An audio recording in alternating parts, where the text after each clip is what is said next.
ایک روایت یہ کہ حضرت علی خود نبی کی کفالت میں تھے، مسکین تھے، غریب تھے، کچھ بھی نہیں تھا، تو بیٹی دے دی، تو کچھ بھی نہیں ہے ان کے پاس، تو تھوڑا سا تعاون کر دیا. تو آپ کا داماد اگر اتنا غریب ہے، کم بخت ڈبل بیڈ بھی نہیں خرید سکتا، منوس معذرت کے ساتھ، اور ڈنر سیٹ بھی نہیں خرید سکتا، واشنگ مشین بھی نہیں خرید سکتا، تو ایسے منوس کو بیٹی نہ دو پہلے تو.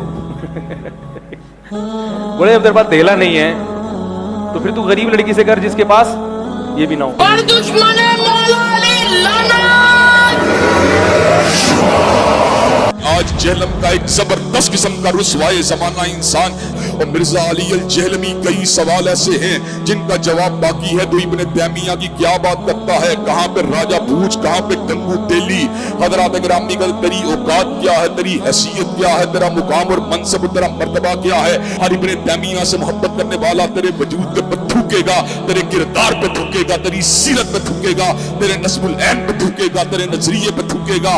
حضرات گرامی کا تیرے جھوٹا ہے، یہ کذاب ہے، یہ مکار ہے، یہ دجال ہے، لوگوں کو اپنے دام تصویر میں پھنسانا چاہتا ہے، لوگوں کو سیدنا امیر معاویہ کی ذات اقدس سے برگشتہ کرنا چاہتا ہے. حضرات گرامی کا دیکھ لیجئے، میں آپ کو لا وجہ البصیرت یہ بات کہتا ہوں، مرزا کل بھی ذلیل تھا، مرزا آج بھی ذلیل ہے، اور انشاءاللہ مرتے دم تک یہ ذلیل و رسوا ہی رہے گا. اور کوئی جیلمی ہو یا کوئی فیصل آبادی ہو یا کوئی جھالوی ہو، اللہ کے فضل و کرم سے ان کو للکارتے رہیں گے، ان کی آنکھوں میں آنکھیں ڈالتے رہیں گے مرتے دم تک. عظمت رسول اللہ کے اوپر اور عظمت صحابہ کے اوپر ان کو مباہلے کا چیلنج دینے کے لیے تیار ہیں.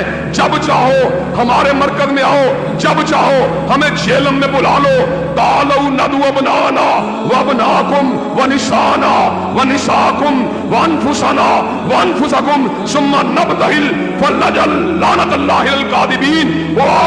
ہمیں ہم تمہیں زندگی کے آخری سانس تک مباہلے کا چیلنج دیتے ہیں. تو وہ اہل سنت میں سے لوگوں کو خریدتے ہیں جنہوں نے لبادہ اہل سنت کا پہنا ہوا ہوتا ہے، اور حقیقت میں وہ رافضیت کے گندے لطفے ہوتے ہیں، جس کی بہت ساری مثالیں ہمارے سامنے موجود ہیں.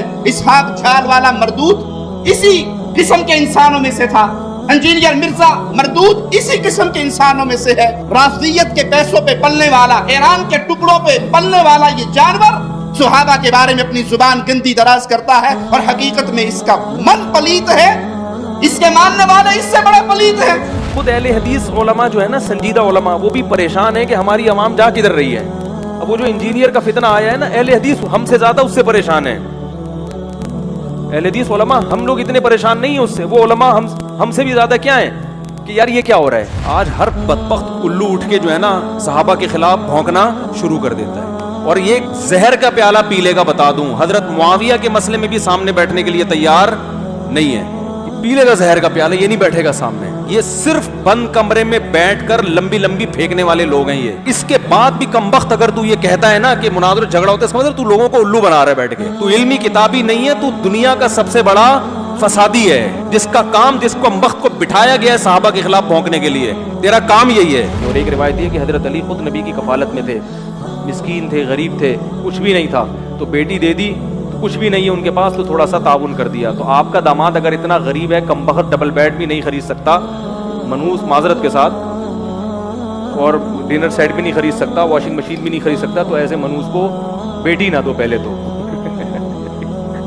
بولے جب تیرے پاس دھیلا نہیں ہے تو پھر تو غریب لڑکی سے کر جس کے پاس یہ بھی نہ ہو. بسم اللہ الرحمن الرحیم. یہ جو حضرت علی کی گستاخی کے بارے میں میرا کلپ چلایا ہے، میں کبھی تصور بھی نہیں کر سکتا حضرت علی رضی اللہ تعالیٰ عنہ کی گستاخی کا. حضرت علی سے محبت ہمارے بھی ایمان کا جز ہے، شیعہ حضرات بھی کی نظر میں بھی وہ قابل احترام ہے. تو میرا خیال ہے کہ شیعہ سنی فسادات کی کوئی کوشش معلوم ہوتی ہے. حضرت علی رضی اللہ تعالیٰ عنہ سے محبت تو وہی ہمارے ایمان کا جز ہے، اور میرے بہت سارے بیانات ہیں حضرت علی کی فضیلت پر. حضرت علی رضی اللہ تعالیٰ عنہ کی توہین کا میں سوچ بھی نہیں سکتا. میں سمجھتا ہوں جو آدمی حضرت علی کی توہین کرے وہ اسی وقت مرتد ہے، اسلام سے خارج ہے. وہ انہوں نے بیچارے مفتی طارق مسعود کے اوپر الزام لگا دیا کہ اس نے جناب علی، سیدنا علی کی توہین کی ہے. معاذ کوئی عقل کا دامن ہاتھ میں لو. اس بیچارے کی ویڈیو کو ٹویسٹ کر کے ایک جعلی قسم کی، وہ عام معاشرے کے دماغوں کے حوالے سے گفتگو کر رہا ہے. اس کو کہا معاذ اللہ، یہ الزام لگانے والے بھی توہین کے مرتکب ہے